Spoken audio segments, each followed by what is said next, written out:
have a Necron Codex in my hand. Me and Adam actually sit down and went through it, and we have 5 exciting new tips that are different in this edition. Check it out.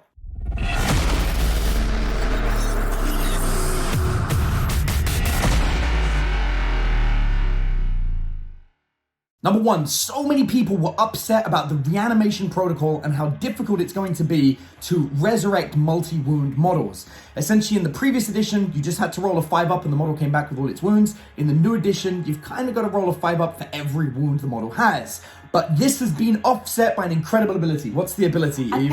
Apparently, a lot of new models have living metal. Even Catan. Some of the Catans have living metal, which is...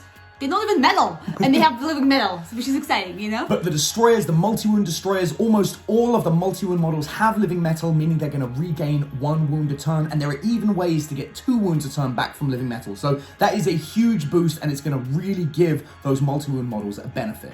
Number 2, as you guys know, I liked Catan the Deceiver the best, because he has like an awesome ability called Grand Illusion, where he can teleport D3 units anywhere on the board. Now, that ability is still valid for him, and good news is he can actually teleport whole 3 units. You don't need to roll for it, it's just 3 units. However, you can only redeploy in your deployment zone. So, or into strategic reserves, and they can teleport them later. Yeah, true, but not how I intend to use it. However, there is another guy called Nightbringer, which, you know, came from the same family. I would say they're brothers, probably, you know, they look alike. He turned amazing. He is like living, walking death, and he is spitting mortal wounds around him, basically. He has a new psychic power. You take 3 dice, nominate a unit.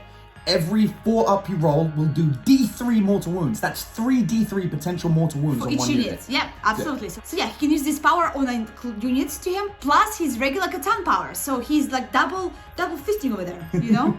Exactly. They've also given him a strength 14 in close combat. He has a strength 7, he gets the double. And no invulnerable save against that weapon. Yep, nobody can take invulnerable saves against it, which is huge. Better yet, you actually can't ignore any wounds he gives you. That's no disgustingly resilient, no feel, no pain. If you take a wound from him, you have to take it. You cannot ignore those wounds, which is huge, especially as he is allowed to ignore wounds. Yeah, I mean, he is death himself. He can literally only take 3 wounds per turn. No matter how much damage you do to him, he can never take more than 3 wounds. So the Nightbringer is an absolute beast. For sure. Number 3, we have Warrior Spam. Warrior Spam is back, and this is something we've seen in previous editions where you take large units of Necron Warriors and just roll people. To give you an example of what I mean, there's that gun, the Gorse Reaper, I think is what it's called, the Reaper gun, whatever it is. It's a Strength 5 AP-2 gun that is rapid fire at 14 inches. Well, you can take up to 20 Necron Warriors in a single unit now and give them all this gun. However, there are ways to boost the strength of that gun, and you can actually get it to a point where it can fire double shots at full range, 14 inches, by taking the Sortek Dynasty, and you can even give it +1 to its strength. There's a way of making that happen as well. So you can pick and choose how you want to build it out. The point is, it's a lot of shots, and the new Reanimation Protocols for the Necron Warriors really does benefit 1 wound models. Not to mention the fact that Ghost Arcs, Cryptex will make it so you don't even have to roll your reanimation. You can bring back D3 and sometimes up to D6 models from a single roll. You just roll a dice and whatever number comes up, that's how many Necron Warriors come back. We are going to be seeing hordes of Necron Warriors on the battlefields, and for those of you that love Necron Warriors, this is great news. Well, it's like in 7th edition. I remember I never get to play that detachment, but if you have like 100 warriors and that's it in your army, you get even more boost to your Reanimation Protocol. Oh my god, that would be impossible to kill. Yeah, exactly, and we're looking at that again. People are going to take huge squads of Necron Warriors. Number 4, now you can actually pick and choose your own dynasty. You can actually create your own and call it, I don't know, Eve's Magical Dynasty. Let's call it that Bonus way. points if anyone creates Eve's Magical Dynasty. Right? And so there's different abilities you can choose from 2 different columns, and you can mix and match them depending on your play. For example, my favorite ones will be probably whole army invulnerable save of 6 up, and 6-inch additional movement on the side of your game. I like you it that get way. both basically. abilities, which is crazy. Yep. Yeah, the ability to have a 6-up invulnerable save and then a free 6-inch movement for the whole army. My personal favorite is the one that gives you +1 strength to rapid fire weapons. That's Immortals with a strength of 6 pumping across the battlefield. Yep. And also I love the one where anybody within 1 inch of a Necron gets -1 to their toughness. Your Lich Guard are looking really beefy in this edition. And finally, at number 5, we have the new protocols. The protocols are great. Essentially, you're going to choose one protocol for each turn of the game, up to 5 turns. So there are 6 protocols to choose from, and each of them give you 2 different abilities. Now, these abilities range from mild things like aura boosting to really game-changing things like the ability to leave combat and still shoot, albeit at -1 to hit.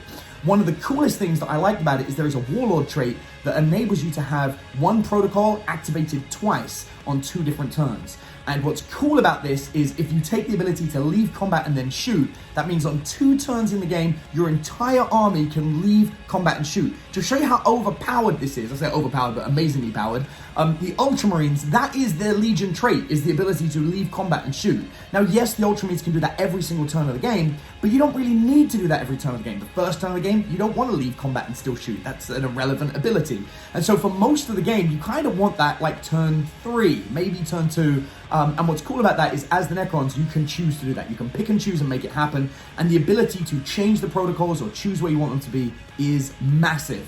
And so there you have it. 5 incredible things about the Necron Codex. I know there are some people that are really sad and salty because, you know, things from 8th edition are gone now. There are combos that don't exist anymore. I don't know who those salty people could be. I don't know. You keep saying like how Space Marines can live command and shoot and they just do all across all army. I used to do that all across my army. All I have to do was fly and I can just live combat and shoot. But no.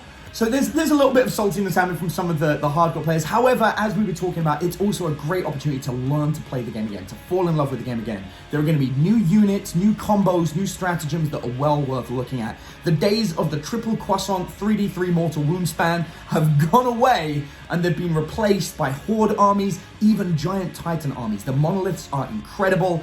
They literally are like Knight Titans. They have a 2-up regular save.